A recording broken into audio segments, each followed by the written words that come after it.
Bueno, ahí vamos entrando.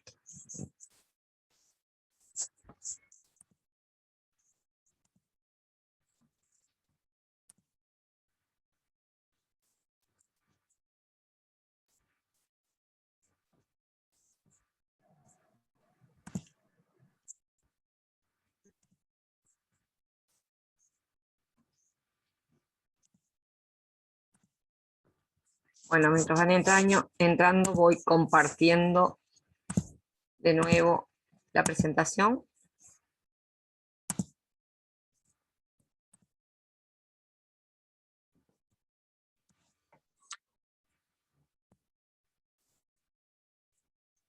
Ahí va. Falta Manuel. Falta Kevin. Hay más. Leonardo entró. Sí. Leonardo sí. Milton también. Romina. Tania. Alguien más que estaba. Creo que había alguien más. La visita. Sí. Anejo. Bueno, entrarán en su momento. Bien, a medida que vean, les voy entrando. Bueno, como les estaba diciendo, que quedó colgado por la mitad para variar, el tejido adiposo se divide en dos grandes grupos, el tejido adulto o grasa blanca, o tejido adiposo blanco, o también se le llama tejido unilocular, ahora después vamos a ver por qué, y la grasa parda, que es un tejido adiposo que en la especie humana está solamente a nivel fetal, de adulto no tenemos grasa parda, pero en otros animales vertebrados, como los que hibernan, el oso, por ejemplo, muestran una mayor cantidad de tejido adiposo pardo, que es donde guardan las reservas adiposas para poder invernar. En su momento vamos a ver la diferencia entre uno y otro desde el punto de vista celular. ¿Sí? Dentro del tejido conjuntivo denso, nosotros tenemos, como ven, que es el que predomina las fibras, vamos a tener dos grandes grupos, uno que las fibras que predominan son las colágenas y otro que las fibras que predominan son las elásticas. ¿Sí? Dentro de las que predominan las células colágenas vamos a tener los tendones, el tejido tendinoso es un tejido conjuntivo, el aponeurótico, que estoy seguro que lo conocen mucho, pero no saben que se llama así, y el fibroso.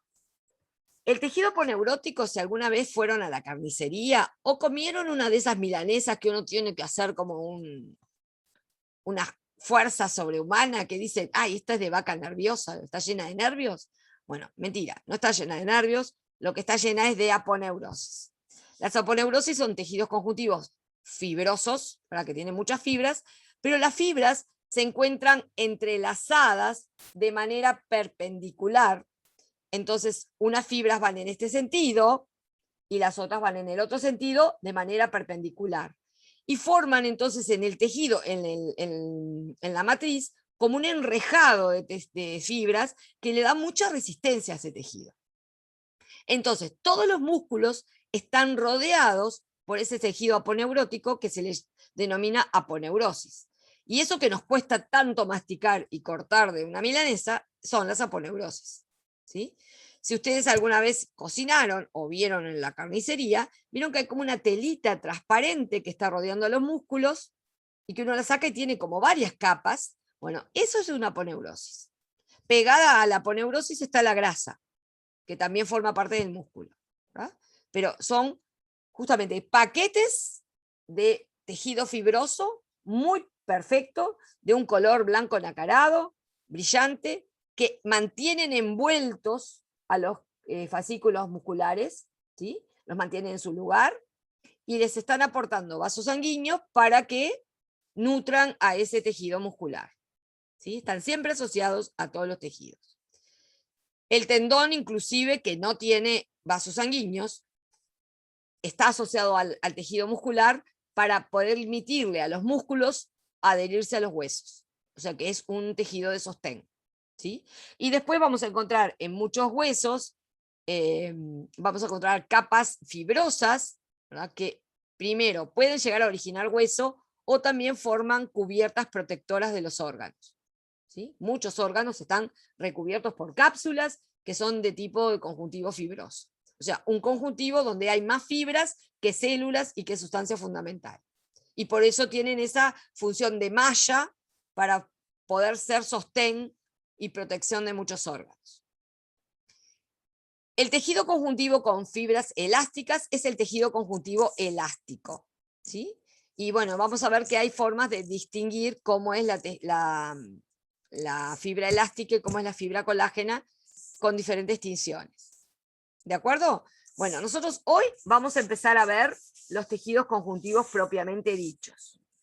Vamos a seguir con los cartilaginosos y después nos vamos a ir a ver los sanguíneos. Y por último vamos a tratar los óseos.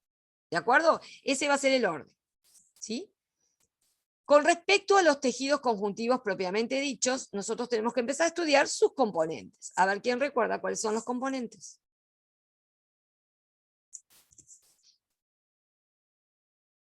¿Cuáles son los componentes de un tejido conjuntivo propiamente dicho? O de cualquier conjuntivo.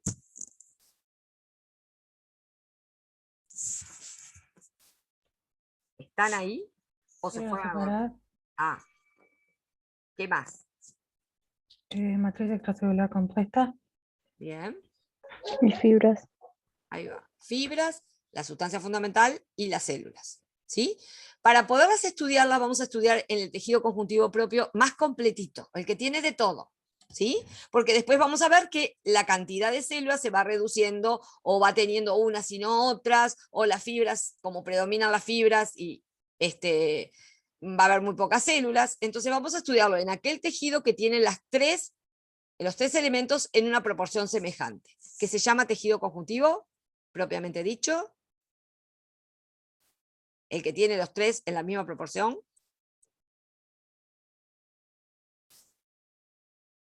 Lo acabamos de ver. Los tiene todas flojas las cosas. El laxo. El laxo, justamente. Ese tejido que tiene los tres componentes en proporción semejante, es decir, las células, las fibras y la sustancia fundamental están en una proporción semejante, es el tejido conjuntivo laxo. ¿Sí? No sé por qué salió acá una cosa del chat, no sé qué es. Bien, así que nosotros vamos a basar nuestro estudio en este tipo de tejido conjuntivo, para después ver las particularidades de los otros propiamente dichos. ¿Sí? En este tejido conjuntivo vemos una cantidad de células. Si ustedes se fijan, esta se llama linfocito, esta grandota rosada se llama macrófago, ¿sí? Esta otra gigantesca se llama célula cebada, acá hay otra que se llama fibroblasto, y acá hay otras que se llaman células adiposas o adipocitos. Bueno, todas estas células pueden ser encontradas en el tejido conjuntivo laxo. Todas. Y si ustedes se fijan, entre ellas hay separación y está lleno de rayas. ¿Se dan cuenta las rayas que hay por todos lados? De distintos grosores. Esta es gruesa, esta es más delgada. ¿A qué corresponderán esas rayas? ¿Son los vasos? No. ¿No son las fibras? Son las fibras. Así que voy a ver células separadas y con muchas rayas en el medio que corresponden a las fibras de esa matriz extracelular. ¿Sí? Bueno, la célula que está en todos los conjuntivos propiamente dichos, por excelencia, se llama fibroblasto. Ustedes tienen un ejercicio dentro de las células conjuntivas que muestra estas dos células y que ustedes tienen que grabar un audio de voz describiendo esas dos células. ¿Alguno de ustedes lo hizo ya? Profe, si no me deja grabar el audio, ¿lo puedo escribir? Te lo deja grabar. Porque yo entré para hacerlo y no me parecía ningún micrófono. Tenés que habilitarlo, ¿verdad? Que tiene abajo en una línea los micrófonos para grabar. Te digo porque lo han hecho. He corregido. Me los fijo han bien hecho. entonces. Sí, mirá bien. Está así. Yo lo hice, pero no grabé nada. ¿Esto va a estar en Sí, la esto ya plataforma está, ahora? eso ya está en la plataforma. Está genial. en tejido epitelial porque está el PowerPoint de niveles de organización tisular, donde tiene, desde que empezamos con las tinciones hasta ahora. Es el Este mismo PowerPoint PowerPoint. también está ahí. Sí, Está genial. están los conjuntivos justamente ahí. Bueno, la célula entonces más común y permanente de todos los tejidos conjuntivos propiamente dichos es el fibroblasto. ¿Sí? Miremos cómo la reconocemos. ¿Sí? Si la miramos en el dibujito, ¿qué forma tiene en el dibujito? Es como circular. Bueno, no Como un circular, óvalo. cilíndrico. Bueno, diríamos tiene que ser la forma. ovoide. Bueno, pero miremos, un huevo ovoide, ¿no? Parecido a un huevo. ¿Tiene las puntas estiradas? Como esto. O como la puedo ver acá. ¿Tiene las puntas afinadas como si fuera un ojito? Sí. ¿Sí? ¿Un huevo es así? No, ¿Puntiagudo? perdón. Ah, No. ¿qué tipo de huevos son esos? Que no los conozco. A ver. Ya vimos esta forma en una célula y le dimos un nombre a esta forma. Fusiforme. Exactamente, muy bien, Nicolás. Es fusiforme. Justamente los fibroblastos adoptan dos formas. Una fusiforme, con un gran núcleo, sí ovalado, este sí es ovoide, y otra con prolongaciones, como la que está abajo, que se parece mucho más a la célula mesenquimática que esta, ¿sí? Porque adopta prolongaciones, y esta es la forma inactiva del fibroblasto. Cuando recién se forma el fibroblasto, que se parece mucho a la célula mesenquimática, tiene prolongaciones, tiene un núcleo más pequeño, tiene menos retículo endoplasmático rugoso adentro, es la forma inactiva y recibe el nombre de fibrocito. Ahora, la forma activa es el fibroblasto. Es la forma fusiforme en la que con esa estructura él origina las fibras del tejido conjuntivo. Por eso se llama fibroblasto. La función es formar las fibras del tejido conjuntivo, las fibras de colágeno, las fibras de elastina. Y además de formar las fibras, forma todas las proteínas que integran la matriz extracelular. O sea, todas las proteínas de la sustancia fundamental. Entonces ustedes pueden apreciar en la ultraestructura de esta célula qué organelo es el que predomina en esta célula. Por todos lados hay ese organelo. Forma fibras de colágeno que son proteínas.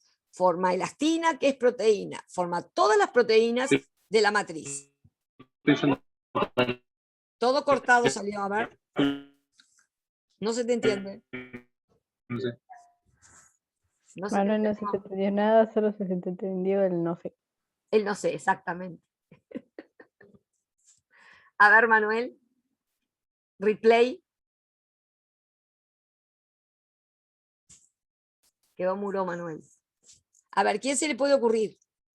¿Qué organelo tienen estas células hiperdesarrollado para producir tanta proteína? Retículo endoplasmático. ¿Esa cuál? El aparato de Golgi. ¿Cuál? ¿Qué retículo endoplasmático? El aparato de Golgi estoy de acuerdo. ¿Qué retículo es el que está encargado de formar proteínas? El rugoso. El rugoso, porque tiene asociados ¿a quiénes? Los rugosos más. Exacto. Entonces ahora entienden por qué el núcleo tan desarrollado. Fíjense qué núcleo grande con nucleolo bien marcado. Miren acá cómo se ve el nucleolo en esta. ¿Sí? Es decir, ¿por qué tanto nucleolo y tanta cromatina dentro del núcleo? ¿Qué tiene que ver con las proteínas?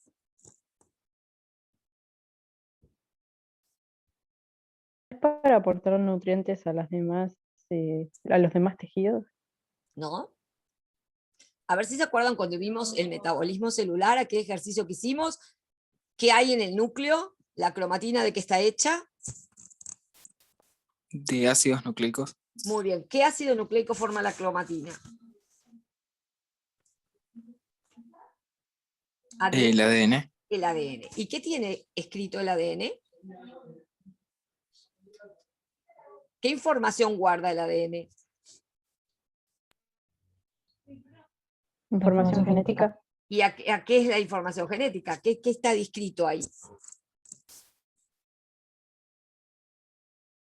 Las instrucciones de las proteínas. Exacto, las instrucciones de cómo fabricar las proteínas. ¿Quién le copiaba esas instrucciones al ADN para llevárselas al ribosoma, que es quien fabrica las proteínas? El ARN. Exactamente. ¿Se acuerdan cómo se llama ese proceso de copiado del ADN por parte del ARN mensajero?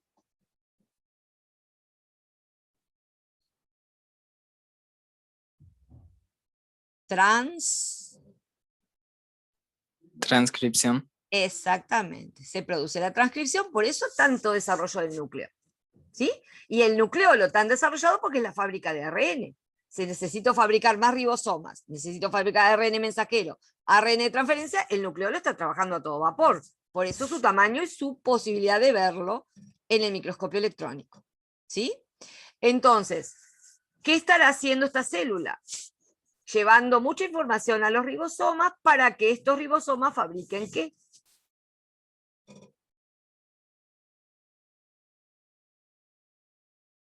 Profe, ¿puede repetir lo que dijo, perdón? ¿Qué van a estar haciendo estos ribosomas del retículo? ¿Qué van a estar fabricando? Con esa información que tiene este ADN tan desarrollado. ¿Qué?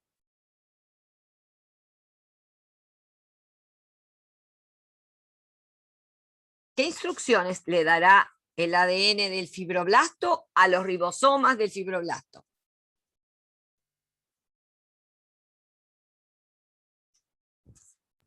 Para sintetizar las proteínas. Por ejemplo, ¿cuál de ellas?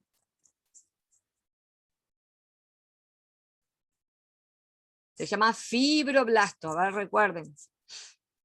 Las fibras pueden ser ¿de qué?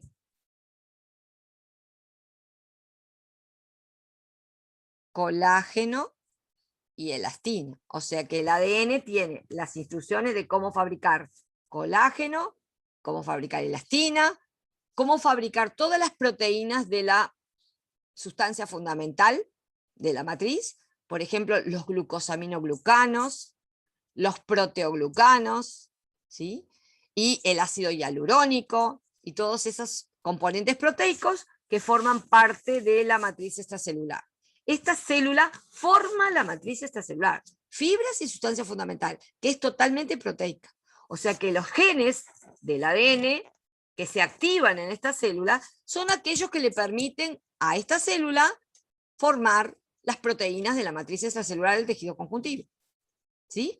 Entonces, ¿qué va a estar? Cuando se está formando esa matriz, activamente el fibroblasto trabaja a todo vapor, pero en determinados momentos, que ya formó todo, que solamente tiene que ir manteniendo, se queda medio inactivo como fibrocito. Entonces solamente se dedica a mantener, se rompió esta proteína, vamos a hacer un poquitito acá, la reparamos.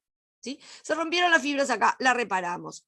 Pero cuando necesita formar más fibras, se transforma nuevamente en fibroblasto, que es la forma activa de esta célula, y empieza a formar más fibras. ¿Sí? Por eso siempre las células de fibroblasto ustedes van a leer que las encuentran al lado de las fibras. ¿Sí? Porque esas fibras salieron de acá adentro. ¿Sí? Los componentes de esas fibras salieron de acá adentro, salen a la exterior y se arman las fibras en la matriz extracelular. ¿De acuerdo? Características entonces básicas son las células más abundantes de todo el tejido conjuntivo propiamente dicho. ¿Sí? Porque todas tienen sustancia fundamental y fibras, así que estas tienen que estar en todos lados. Son células residentes. El resto de las células no siempre están en el tejido conjuntivo, van y vienen. Estas siempre están ahí, no se salen del tejido conjuntivo. ¿Sí? Se dice que son residentes o fijas. Todos sintetizan la matriz extracelular, es decir, las fibras y la sustancia fundamental. Y podemos encontrarlos de dos formas, activos o inactivos. Cuando están en forma activa, tienen un desarrollo importante del retículo endoplasmático y del aparato de Golgi. ¿Sí? Y tienen muy bien desarrollado el núcleo, ¿verdad? Que se ve bastante oscuro por la cromatina que tiene. O sea, que sería el resumen de lo que vimos hasta ahora. ¿De acuerdo? Cuando están en forma inactiva, pierden esa forma fusiforme, adquieren estas prolongaciones y el núcleo vieron que se achica considerablemente. Ya no es necesario esa síntesis tan intensa. Bien. Otro tipo de células que tiene el tejido conjuntivo y que vimos hace un ratito en la primera diapositiva, son este tipo de células que se llaman macrófagos o histiocitos. ¿Sí? ¿Cómo hago para diferenciarlas de las anteriores? ¿Qué es lo primero que salta a la vista?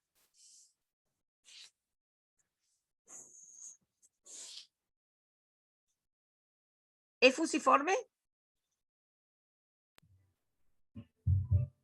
No es. Entonces Más la primera diferencia esférica. sería la forma, ¿no? La forma es distinta.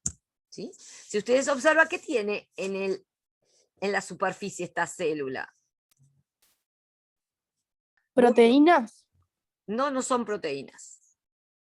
Así. ¿Qué le pasa al citoplasma de esta célula? Miren lo que está haciendo acá. Donde estoy marcando con el puntero. ¿Qué hace ahí esa célula?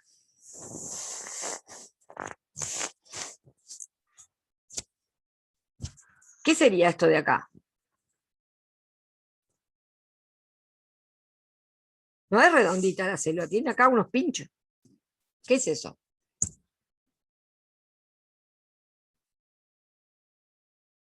Capaz que lo vieron el año pasado ¿No con la... son proyecciones ramificadas?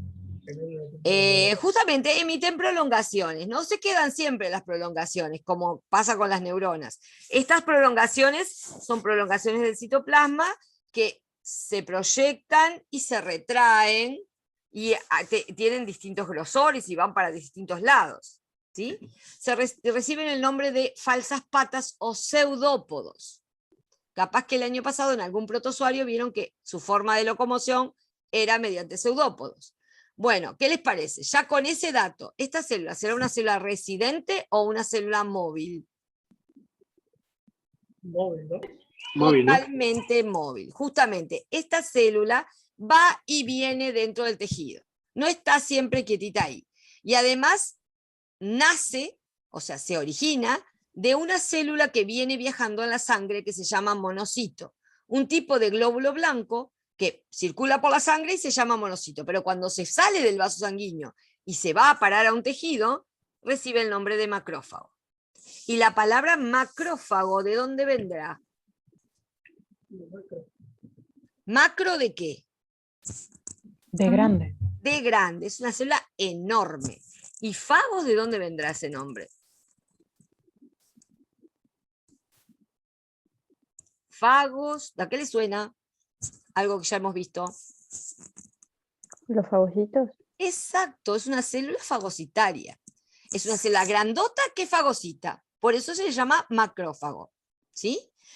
Estas prolongaciones citoplasmáticas que emite estos pseudópodos es para poder atrapar las partículas, porque ella anda circulando y atrapando todo lo de las bacterias, virus, todo lo que nos entra que es extraño, esta célula es capaz de comérselo, de fagocitarlo.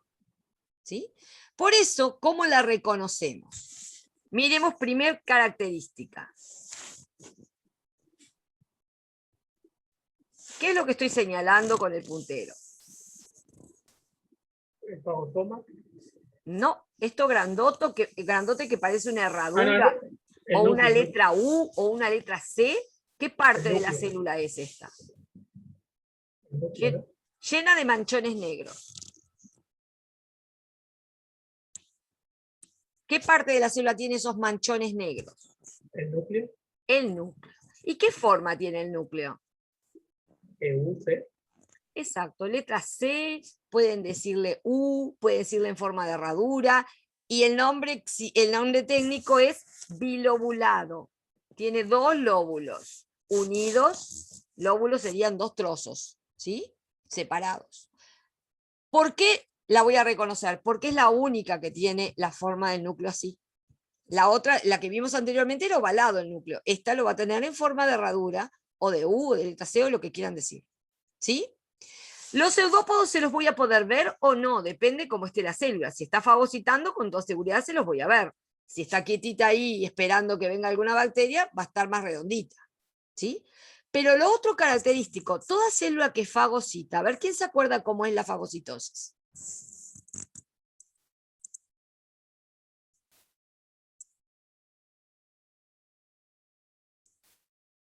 ¿Cómo ocurre la fagocitosis? Es un fenómeno, ¿se acuerdan?, de transporte de la membrana.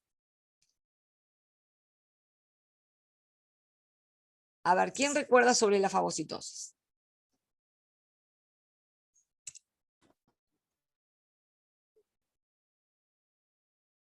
¿Un transporte de tipo? Cuando Vos sabés que se sale todo cortado.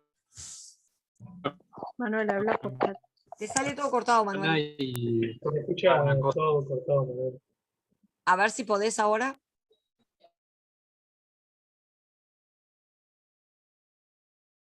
¿Nadie recuerda lo que es la fagocitosis? ¿Se me escucha? Sí, se te escucha. ¿Sí? ¿Te escuchamos?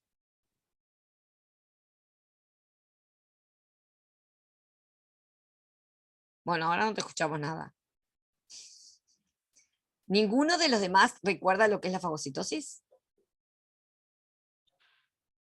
Profe, ¿no es como un proceso también tipo como de endocitosis? Es un fenómeno de endocitosis. ¿De qué tipo de partículas?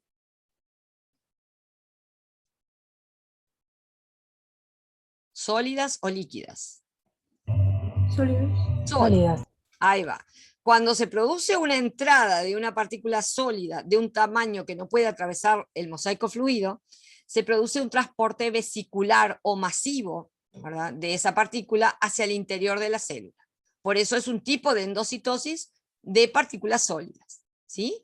Para entrar a esa partícula, la membrana celular engloba a la partícula y la introduce hacia el interior de la célula a través de una vesícula. Por eso es un transporte vesicular. Entonces, ¿qué es lo que va a caracterizar a esta célula? Que en el interior vamos a ver una cantidad de ¿qué?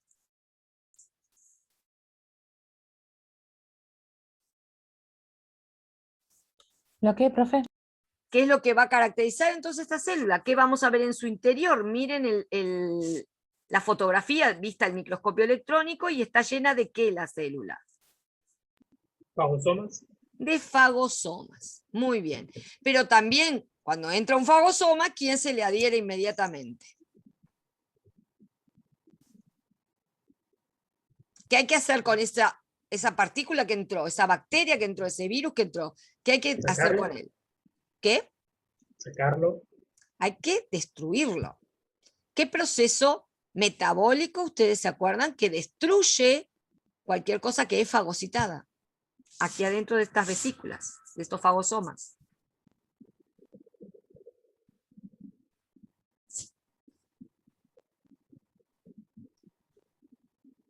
Hay que digerir esas moléculas que forman a la bacteria, que forman a los virus, o que forman a un protozoario, o quien sea que hayan fagocitado.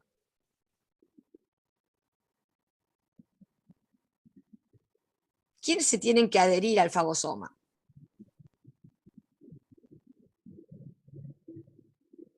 Los lisosomas. Acuérdense que forman un fagolisosoma, que es donde se produce la digestión, ¿sí?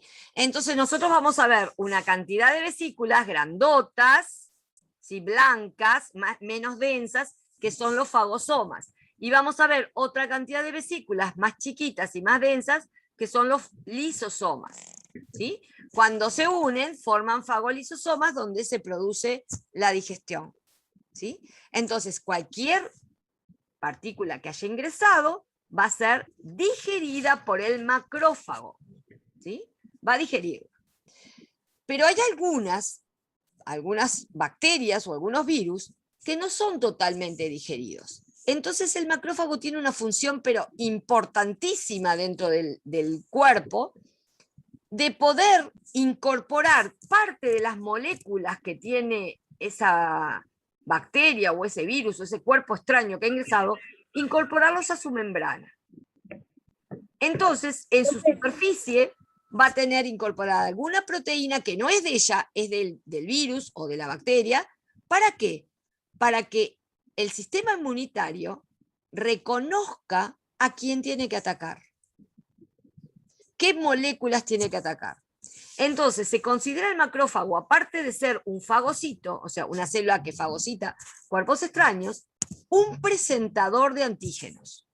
Porque es a través de él que el sistema inmunitario específico va a saber a quién tiene que atacar. Entonces, gracias a esa información que va a pasar el macrófago, ¿sí?, los linfocitos, que son las células del sistema inmunitario específico, van a empezar a fabricar los anticuerpos necesarios para eliminar a ese tipo celular y no a otro. ¿Sí? Entonces, el macrófago no solamente cumple con la función de fagocitar todo lo extraño, sino que también es la puerta de entrada para que empiece a actuar el sistema inmunitario específico, el que genera una batería de ataques específicamente para ese cuerpo extraño que entró. Marcel. Disculpe, profe, que la corte. Era para decirle que estamos en hora. Bueno, muy bien, entonces seguimos mañana con esto. ¿Bien? Si pueden leer el repartido que les dejé de tejido conjuntivo, van a empezar a entender un poquito más. ¿Bien? Bien. Ok, profe. Nos vemos Profe, mañana entonces, chao. chicos. Hasta Profe, mañana. Hasta mañana. Profe, una pregunta. Sí, Perdón, que ya iban a cortar la clase. no, no, para nada. Pero vio que te dijo que los macrófagos son móviles. Sí, Bueno, porque yo cuando leí el capítulo de Tortura decía que aunque son móviles hay algunos que son fijos. exacto. Tenemos lugares como por ejemplo el pulmón, donde tenemos macrófagos apostados en los alvéolos, permanentemente batallando cualquier cosa que entra con el aire. Entonces ya. tenemos algunos que son residentes, sí, es cierto eso. Pero tienen la posibilidad de moverse, ¿no? Entonces, como tienen la posibilidad de migrar y moverse, no se los considera totalmente fijos. Es verdad, Está bueno. podríamos encontrar dos grandes grupos, los que están siempre ahí alertas en las puertas de entrada.